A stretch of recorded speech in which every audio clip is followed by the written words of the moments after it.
बहुत समय पहले जब भारतवर्ष में धर्म अपने चरम पर था, तब भगवान शिव जो आदियोगी है, संन्यास और गहन तपस्या का मार्ग दिखाया। परंतु संसार अभी तक कठोर तपस्या की शक्ति से अनभिन्न था, जब तक कि एक दिव्य आत्मा ने जन्म नहीं लिया। प्रथम नागा साधु वीरभद्र।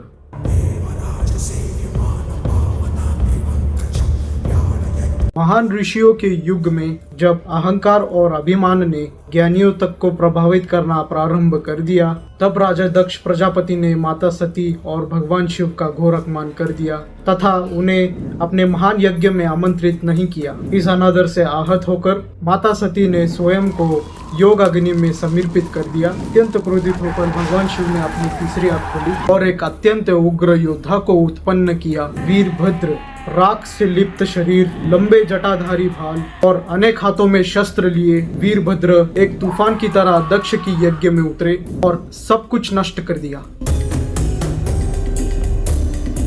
भगवान शिव की आज्ञा पूर्ण होने के बाद वीरभद्र किसी राजमहल या राज्य में नहीं लौटे। इसके बजाय उन्होंने पूर्ण त्याग का मार्ग चुना। उन्होंने अपने शरीर को राख से लिप्त किया, जो सांसारिक बंधनों से मुक्ति का प्रतीक था। उन्होंने कोई वस्त्र नहीं पहना, दिगंबर जीवन को अपनाया, जो इच्छाओं से मुक्ति का प्रतीक था। उन्होंने त्रिशूल धारण किया, जो शरीर, मन और आत्मा पर नियंत्रण का प्रतीक है। वो शमशान भूमि में विचरण करते थे। मृत्यु के भय को जीतकर वीरभद्र सच्चे पहले नागा साधु बन गए, योद्धा, तपस्वी और एक ऐसी परंपरा को प्रेरणता जो अत्यंत काल तक जीवित रहने वाली थी।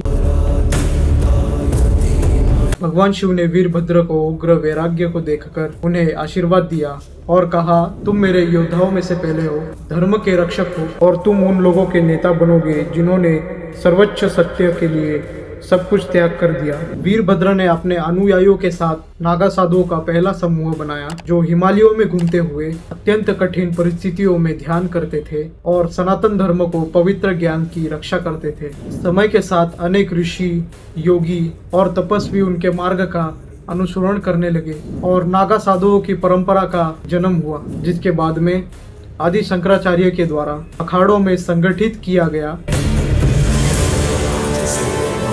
शताब्दियां बीत गई और वीरभद्र की परंपरा ऋषियों और योगियों के द्वारा जीवित रही। लेकिन जब विदेशी आक्रमणकारियों ने फिर से भारतवर्ष पर हमला करना शुरू किया, तो महान संत आदि शंकराचार्य जी ने महसूस किया कि धर्म को एक बार फिर रक्षा की आवश्यकता है। उन्होंने पूरे देश की यात्रा की और पहाड़ों और जंगलों में रहने वाले निडर त्यागियों को खोजा, ऐसे लोग जो वीरभद्र के मार्ग पर चल रहे थे। उन्होंने उन्हें एकत्रित किया और कहा, तुम भगवान शिव के योद्धा हो, तुम्हें सिर्फ ध्यान ही नहीं करना है, बल्कि हमारे मंदिरों, शस्त्रों और परंपराओं की भी रक्षा करनी है। इस प्रकार उन्होंने उन्हें अखाड़ों में संगठित किया। नागा साधुओं को शक्तिशाली समूह जो संत और योद्धा दोनों थे, उग्र तपस्वी तलवारों, त्रिशूल और भाले धारण करते थे, आक्रमणकारियों से मंदिरों की रक्षा करते थे और यह सुनिश्चित करते थे कि सनातन धर्म मजबूत बन रहा है।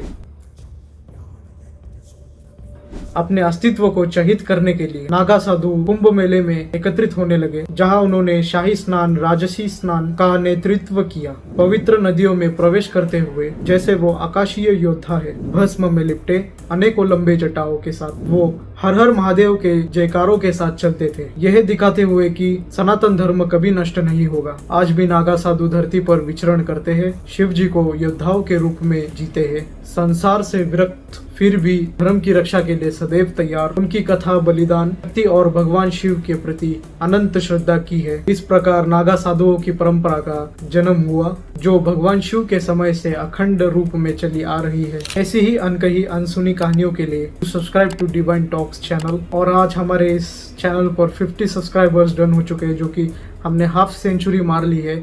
सो आप सभी को धन्यवाद अब तक के लिए साथ बनाए रखने के लिए।